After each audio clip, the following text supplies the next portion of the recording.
If you're going to sell it and do nothing with the property or with nothing with the money because it's not working for you, then what's the point of selling? Even if you have the worst property possible, if you're not going to use that money to work for you, then never sell it. Why am I selling the property? We got about negative gearing a lot back in the days, and it might work for some people as part of a larger portfolio. But if you're doing negative gearing as your only strategy, and you're living on bread and water until tax time, then something's not quite right.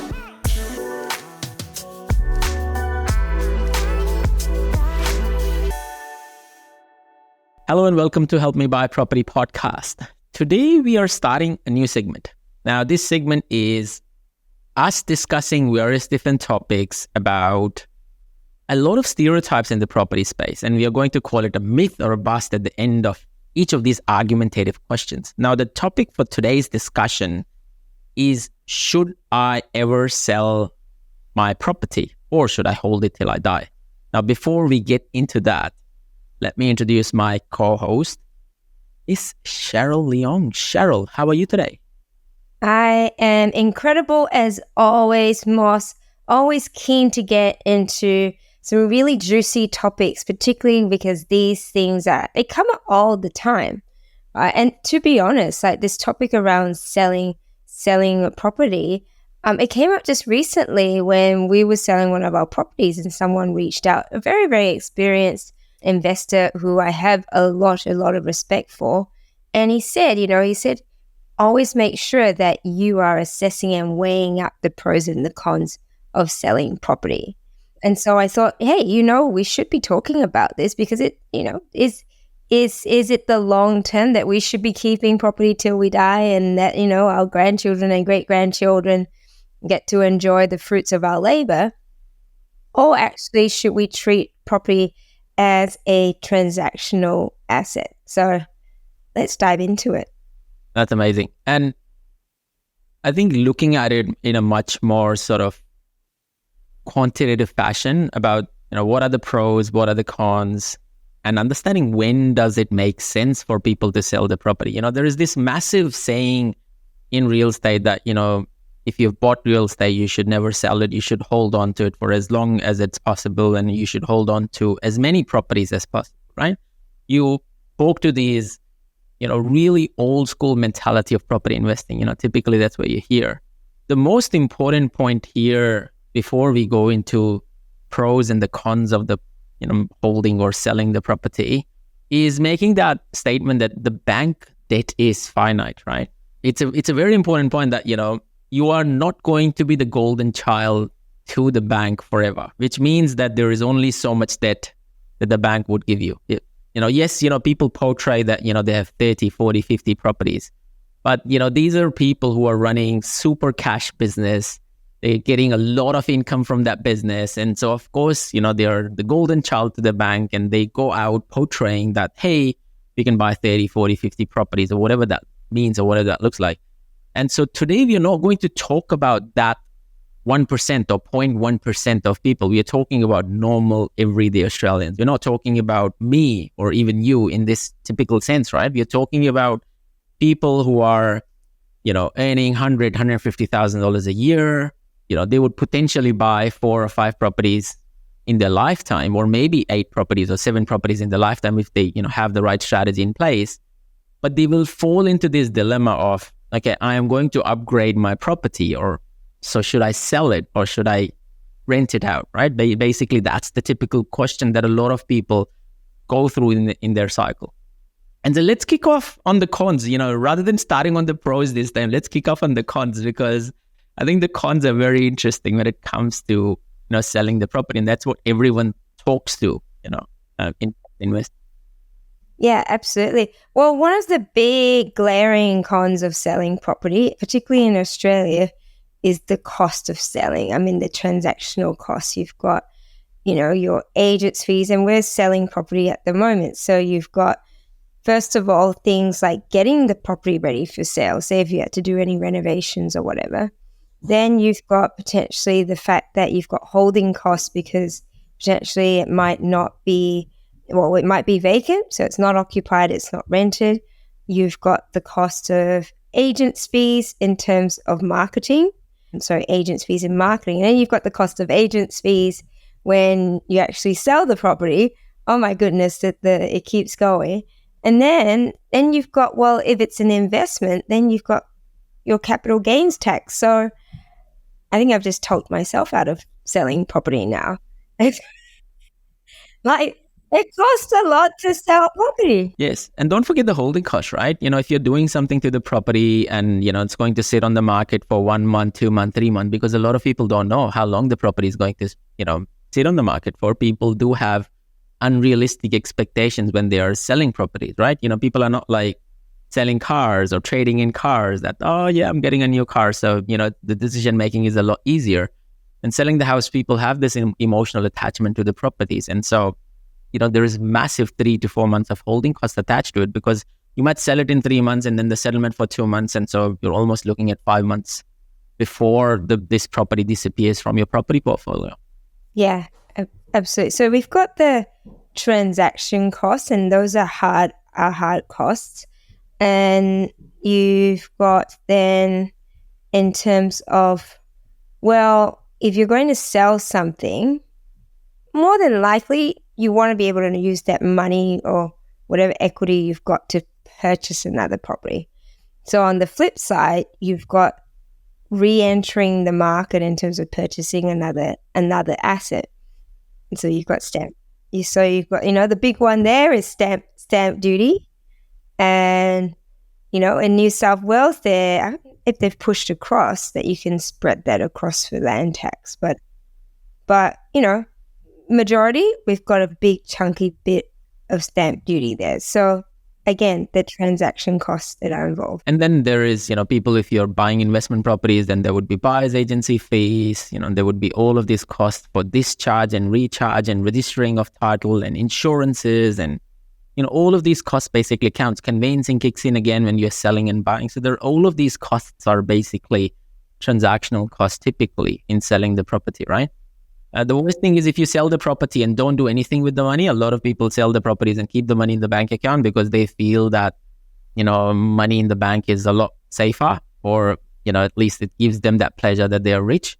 Naturally, you're losing out on the equity growth. You're losing out on a lot of that opportunity cost side of things too. And so selling has a natural negative connotation attached to it. People don't want to sell the property. Even if they've made a bad decision about buying the wrong property, they would still not sell the property, right? Because they're like, from my perspective, right? Every time I think about selling something, I'd be like, I'm going to use this money, go back to the bank, get the loan again, the documentation, that comes with it, right? The hassle, right? The convenience that you have to let go is a big inconvenience, right? So it's amazing that, a lot of these cons play to your emotional side of you not making that call on selling a property. I've seen numerous number of times where people have put something on the market and then they'll be like, oh, we are getting a good tenant, and they'll pull it out. It happened to me once in Adelaide where there was this vendor and I was convincing her to sell a property, right? And so this is true story. I was convincing her to sell a property almost a year and a half ago, and she was ready, right? So she did everything, fixed the house, and we were 10,000 away from making a deal. And so I came in an extra 5 and I said, look, it's $5,000. Let it go. Let's sell it. And so she's like, no. And so she was emotionally attached to the property, right? And so she put the tenants in, didn't sell. 1.5 years later, a month ago, I'm still talking to her and be like, hey, did you sell that property? She's like, no. And do you want to sell it now? And she's like, oh no, I've pushed the rent up. Maybe I'll think about it.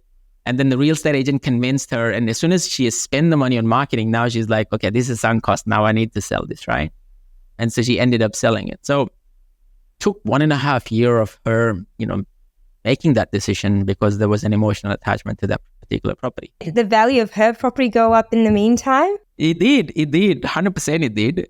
And it's funny, like, when we were first buying the property, I was offering her 380, and she was hamstrung at 385, right? And I kept convincing her, look, the interest rates are about to rise. They're about to rise. You sell it now and, make a quick buck. You don't sell it and, it would be crazy. And she was very convinced, right? She was very convinced.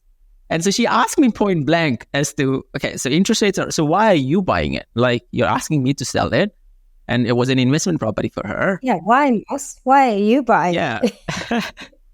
And I said, look, from your perspective, you've got the growth, right? She bought it at like 180 or 170. And so I was like, 380 is a good number. You've doubled it in, almost 8, 9 years, 10 years. So you've got what you wanted out of the property. I have an investor who is keen. I made up a story about, I have an owner occupier who wants to live in that area, loves the school. And she was like a bit, this area, Salisbury is not a good school. I don't know what you're talking about. Anyways, when I went back to renegotiate, so before it got listed, she said, yeah, I'm ready to sell. So I said, look, I offered you 380 and you were sitting at 385. How about, I be generous and I'll offer you 390 and we call it a deal. And she sent me a laughing emoji and she's like, Boss, you were so far away from the market. Like, are you taking a mickey out of me? And of course I was, right? Because I knew where the market was. The market was clearly well over 450, 460 at that time. And so she sold the property at 450. I didn't buy it, of course, because, my price point was clearly different. We have moved out of that suburb. But yeah. So was she emotionally attached, or was she actually quite savvy in her decision? Look, I personally feel that, an emotional attachment got her in getting the growth out of the property, right? There would be a lot of people, like proper real estate agent, who would convince people to sell it, right? And so that assessment that you talked about at the start of the conversation, that you need to make an honest assessment, whether you should be selling this property, is the most important thing, right? If you're going to sell it and do nothing with the property or with nothing with the money, and then, because it's not working for you, then what's the point of selling, right? Regardless of whatever, even if you have the worst property possible, if you're not going to use that money to work for you, then never sell it. Even if you have a tiniest apartment anywhere in Australia, right? Or a house in mining town, right? Because the money in the bank account is basically shrinking by 5% or 6% or the inflation, right? So at least in property, your money is protected and inflation proof, right? You're hoping that, the property market doesn't go back in the area that you bought the property at. But, that's the view of the world. And I think that's the biggest con, or was the second one. The first is the transaction cost. The second one is going, what if I'm missing out on the equity growth? Because we know, properties that were purchased in the 1920s, 100 years later, they've gone up, right? So you sort of go, well, I hold on to property long term, it's got to go up, right? So that's the biggest con of potentially missing out on any sort of that equity and capital appreciation. And it worked both ways, right? I think people hold on to the wrong non-investment grade properties thinking that it's going to go up, right? And because there is such a big transactional cost attached to it, people don't feel comfortable making that decision, because they're like, what if I sell in and if the market turns and, this particular market grows by like $200,000 or gives me a 20-30% growth, right? That but basically stays at the back of your head, asking you not to sell the property because the market might turn, right? What I say to people, even if you don't have the micro level data available to you, if your property hasn't performed in at least 1 or 2 property cycles, right? And everything else around you has performed, like the whole suburb has performed, but your property hasn't performed, there is something definitely wrong with your property, right? And so kill that emotional attachment, because nothing is going to happen to this property to magically, become $1 million property from a $300,000 property, right? I have a client who bought in Ringwood in 2016. I always use this story as an example. They bought a property in 2016 for $680,000, sold it in 2022 for $690,000. Ringwood in 2022 on a 900 square meter block was close over $1 million, right? That's how much growth has happened through Ringwood. And so they were attached to it. They're like, oh, Ringwood is great suburb, but hey, it's a non-investment grade property, right? You're next to power lines. You're on a slopey block. You're next to freeway. You're a corner with a lot of slope and retention and retaining. And you need to understand that you've picked up a dud. So get rid of it, right? It's not going to do anything for you, right? Yeah, right. Yeah, bad feng shui all over. Yes. Yes, yes. And Ringwood is and look, I mean, it's an Asian market, right? And so you need to understand your local market. Like people are not going to buy here, right? The funny thing is that For that exact reason, it's bad feng shui. the funniest thing is that they bought this property well before they were our client. And so when I attended the auction, there was only one person there, which was me. And the agent was trying to get me to bid on that auction. And I was like, wait a minute, I'm here to just watch the auction. I'm not here to make a bid. Can you please buy it? Yeah, it's interesting how emotionally people get attached of not selling the property. Let's talk about the pros. What are the pros of selling property? Well, there's the fact that if you've had fantastic growth in the property and that you could realize the growth, and if it looks like it's gone to a point where it's maximized its growth, being able to access that equity that you can use to reinvest and create a higher yield of that property. Because it could potentially be that it's gotten to the point where the yields aren't particularly great for that particular property, or the fact that potentially that it's not getting the valuations that you would probably need. If you were to sell, you would sell it for more than it probably is valued at. Particularly if it's more a unique type property, you find that that's the case. And what I'd say as well, the pros of selling property, like if it's hugely negative geared and there's not a lot of growth, right? You talk about the dud properties and it's not investment grade. You've got to ask yourself the question, is it actually adding value to my portfolio in any way? Yeah, 100%. I don't disagree. And I think I'll go one step forward and I'll say for people who can't access their equity because, the bank lending is depleted or, there is no more lending available, and they can create bigger returns out of that money that is stuck in there as equity, and they know that there is no more growth coming out of this property, then 100%, right? Sell it, cash out, realize the profits. Yes, you might be exposed to capital gains tax. There are ways to manage that if you've done it in the right structures. But use that money, reinvest, and create better returns for yourself. A lot of people don't think past the capital gains side of things, right? They say, oh, I get this money and I'll be taxed by 30% or 20% or whatever that tax rate looks like. And they stop there. Well, that's not where you stop, right? If I am going to make a net of $100,000, but I can invest somewhere in 12 months and make that 100 into 150 or 200, rather than just sitting there doing nothing for that property to do nothing. And especially if it's negatively geared, then yes, that's the pro of selling the property. Basically, you're creating bigger returns for yourself, right? From my perspective, I think the biggest pros of selling the property is all about its high best use, right? So a lot of people don't think about property from a high best use perspective. High best use of the property is that, there is no more exit strategies available for this property. Typically, for example, development sites, right? You have developed the property, you've created townhouses from this. These townhouses would not grow in value. No matter how much people say that, townhouses will grow up in value, but they would not grow as fast as a normal established house with the land component in there, right?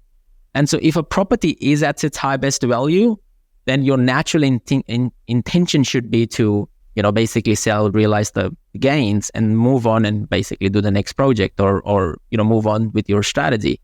A lot of people hold on to these townhouses typically because either, they've done a wrong project and there's not a lot of money into those projects.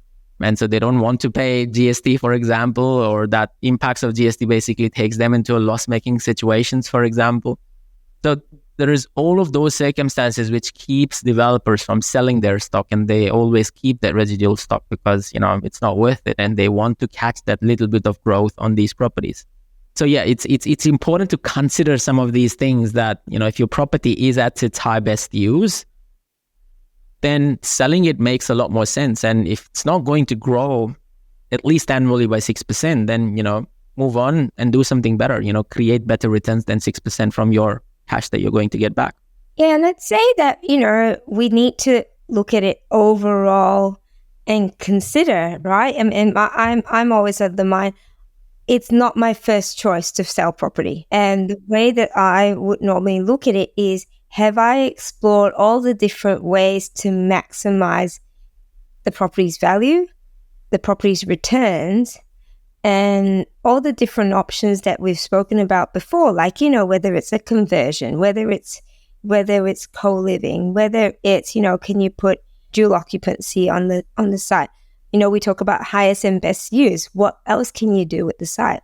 And if you've explored and exhausted all those options, but yet you're still left with that, then you really need to be able to look at your overall portfolio and see where its purpose is in your portfolio.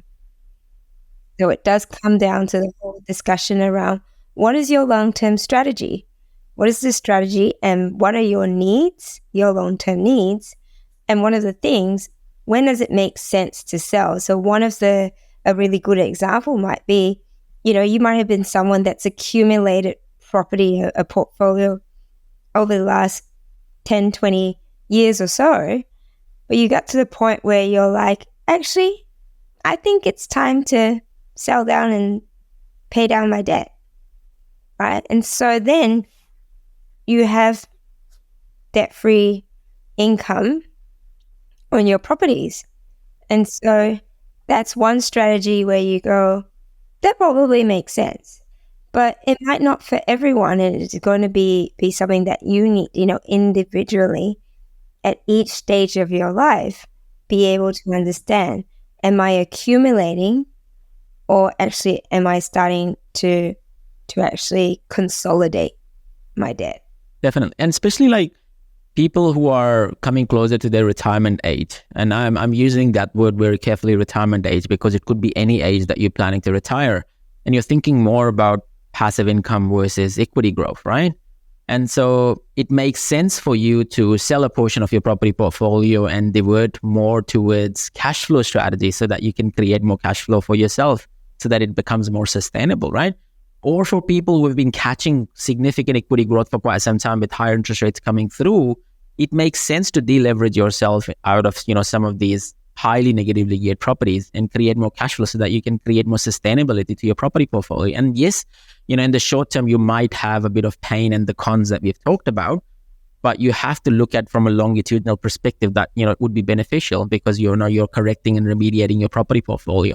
The most important thing that I say to my clients all the time is that understand that a property doubles in price on average, right? Between 12 to 15 years. This 6% growth that everyone talks about, Australian average, is basically your property doubling in price every 15 years, right? And so if your property has delivered 80% growth in the first 6 to 7 years, then it makes sense to cash out, use that money and go back in and do that again in the next 6 to 7 years. And so what you're doing now is you're taking that 300, making it to 600, and then now you're using 600 to convert it into $1 million, right? Versus you have 300,000 that you're keeping for 15 years and would still become 600 in 15 years, right? So it's about catching the growth quickly as well. And so the opportunity cost is, yes, you might have a bit of transactional cost involved, but what you're now doing is you're using that nature of compounding and catching, being closer to the growth curve, being closer to the growth cycle a lot quicker. Because everyone knows there are markets within markets in Australian property market. And that's the beauty of it, right? At any given point in time, there would be markets which would be rising and then there would be markets which would be contracting. And so if you can come out of a contracting market and sell it at a good price and go back into a rising market, then you're always would be a winner, right? So, that strategy is very important as well from a selling perspective. Yeah. And I think when it makes sense is also if you've got a property which is really sucking out all your funds and it's impacting your lifestyle and how you live, like you really got to consider that to be able to go, is it really serving me, or am I serving the property? We got sold about negative gearing a lot back in the days, and it might work for some people as part of a larger portfolio. But if you're doing negative gearing as your only strategy and you're living on bread and water until tax time, then something's not quite right. I think that's a very valid point. I think people are sold into this phenomena that, okay, you want to hold on to your negatively geared property for as long as possible so that you can get that payday in the future, right? And that plays back to your emotion as well, because you have invested so much like negative gearing into your property. You're not ready to let it go, right? Imagine if a property is costing you like $30,000 or $20,000 a year to hold, and you've been holding it for 5 years. You're all of a sudden not only invested by your deposit in the property at say 20%, but you have over invested an extra $100,000 into that property as well. And so, naturally people start thinking about, okay, how do I make that lost money in negatively gearing? Yes, there is a tax benefit, but still it was a loss, right? And so how do I recoup that? And in order to recoup that, they keep doubling down, right? I call it, gambling it on the red all the time, next cycle on the red again, next cycle on the red again, right? So they keep doing that in anticipation that, cross fingers, I'll hit the jackpot one day. So yeah. Yeah. Yeah. And I guess, Ben, is there anything else that you reckon that we've missed before we start to sort of sum it all up? I think ultimately, if you think about buying or selling properties, right? Or if you sum all of these things down about, should you ever sell a property? The first and the foremost question is there an exit strategy available for this property? So, while it's an important question to ask when you're buying this property, it's an important question to ask when you're selling the property as well, right?